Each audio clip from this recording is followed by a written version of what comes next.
پنځلسمه سپاره شپږم رکوع سوره بني اسرائیل شپږم رکوع. پنځلسمه سپاره شپږم رکوع سوره بني اسرائیل شپږم رکوع. بسم الله الرحمن الرحیم.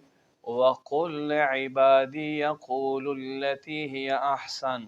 اے محبوب او فرمایا زما بندگانو ته چې دوی هغه خبره کوي چې له واړو نه ښه وي. ان الشیطان ینزغ بینهم. بېشکه شیطان دوی په منځ کې فساد اچوي.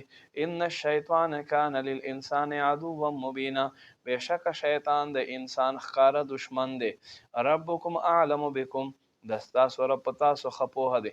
ان یشاء یرحمکم که د خوښه شي په تاسو به رحم وکړي. و ان یشاء یعذبکم او که د خوښه شي تاسو ته به عذاب درکړي. وما ارسلناک علیهم وکیلا. او ای محبوبه ته مونږ په دوی باندې کارساز نه یې ګرځولی. وربک اعلم بمن فی السماوات والارض. او تاسو ته رب ته ښه علم دی هغه څه چې په اسمانونو کې او څه په ځمکه کې دي. ولقد فضلنا بعض النبیین علی بعض. ضرور بېشکه مونږ فضیلت ورکړی دی بعضې نبیانو ته او بعضې باندې.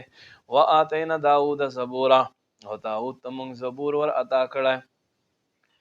قل ادعوا الذین زعمتم من دونه. محبوب ته ورته وفرمایه چې راوبلئ هغه چې تاسو یې ګمان کوئ الله نه الا فلا یملکون کشف ضر عنکم. پس دوی له تاسو نه تکلیف لرې کولو طاقت نه لري ولا تحویل او نه ګرځولو. اولئک الذین یدعون یبتغون الی ربهم الوسیله. دکه هغه خلک دي چې بلنه کوي په لټول د خپل رب طرف ته وسیلې.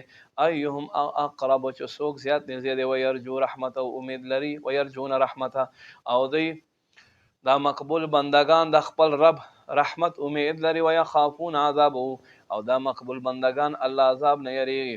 ان عذاب ربک کان محظورا. بېشکه د ستا رب عذاب چې دا د یرې وړ شی دی. و ان من قریة او نشته د کلونه داسې کله الا نحن مهلکوها مگر هغه دا چې مونږ هلاک کړو قبل یوم القیامت مخکې د قیامت د ورځې نه. او معذبوها یا مونږ دې کلي خلکو ته عذاب ورکړو عذابا شدیده په سخت عذاب ورکولو سره. کان ذلک فی الکتاب مسطورا. دا په کتاب په لوح محفوظ یا په قرآن کې لیکلی شوي. وما منعنا او مونږ نه منع کوو ان نرسل بالآیات دا چې مونږ راته په نښو سره الا ان کذب بها الاولون مگر هغه دا چې دې نه مخکې خلکو دروغ وګرځول. وآتینا ثمود الناقة مبصرة فظلموا بها. مونږ سمود ته اوښه ورکړله هغه چې په سترګو باندې کتونکی نښه او پس دوی هغې سره ظلم وکړو. وما نرسل بالآیات الا تخویفا او مونږ نه رالیږو داسې نښې مګر لپاره د یرې. وَإِذْ قُلْنَا لَكَ إِنَّ رَبَّكَ أَحَاطَ بِالنَّاسِ. اے محبوبه څه وخت چې مونږ تا ته وفرمایل د ستا رب خلق کابو کې اخیستي دي. وما جعلنا الرؤیا التي أریناک او مونږ ونه ګرځولو هغه خوب چې مونږ تا ته ښیلی الا فتنة للناس مگر خلقو دپاره امتحان.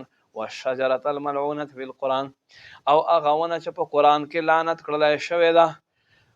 ونخوفهم او مونږ یره ورکو فما یزیدهم پس په دې سره نه زیاتېږي دې کافرانو الا